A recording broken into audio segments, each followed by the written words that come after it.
very nice to meet you. Nice to meet you too. Yeah. Tell me about your tattoos. It's 3 birds, and it's Still I Rise from a poem of Maya Angelou. I had a depression, and it was like that was what's getting me through it. So it was kind of deep. What were you going through, if you don't mind me asking? Yeah, well, I was a competitive ballroom dancer, so it was I danced since I was 3 years old, and it's very hard because you dedicate all your time doing it. And the time you can remember. You do it with a partner, so that's where you have to work with another person all the time. And I did really great, and I had great partners, and of course you get new partners when you get to different levels and so on, and I got a really good guy that I moved to Hong Kong to dance with. And the problem was just that he was very harshly raised, so he was a big believer in that it needs to be painful before it's good. Like, I was training from 8 morning till midnight, and he would like be mad at me, and he would just, I don't know, made me feel mentally very, very pressured all the time, and I was there by myself, so it was pretty hard. And then sometimes physical, abusive, like just not good.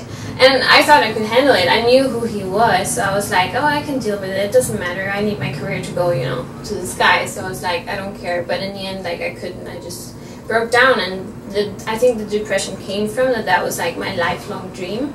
And I was kind of giving it up in the same time that I was dealing with whatever he had told me and what I was starting to feel like. And it was just, you know, a whole change of life direction, and it was a big mess, but it took time, but I got through it. I'm happy that it happened, because if it hadn't have happened, I wouldn't have been where I am right now.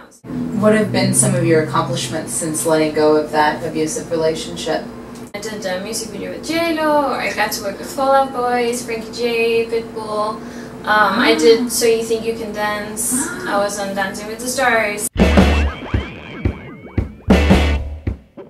There's so many people here that want to do what I do, so it's so much easier to say, oh, we'll just take the other brunette because she doesn't have tattoos. When I auditioned for So You Think You Can Dance, the very first thing that, after we passed around, was Nigel. He was like, are those tattoos real? He was like, oh, it's such a shame, like, such a pretty girl, and it's just you're dancing and you move your arms and then you see this thing instead of seeing that.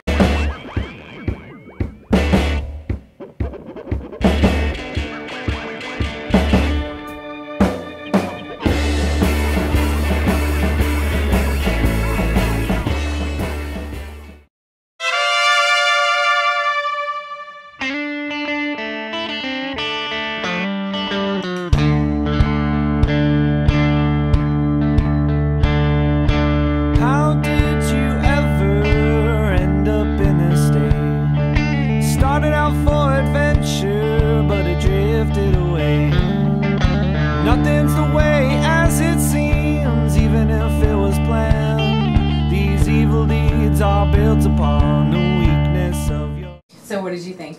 I felt it went really well, actually. I'm so surprised it wasn't more painful. I was expecting it to be like, you know, impossible to almost like survive. I'm so excited for you. Thank you so much. Thank you so much. Pleasure.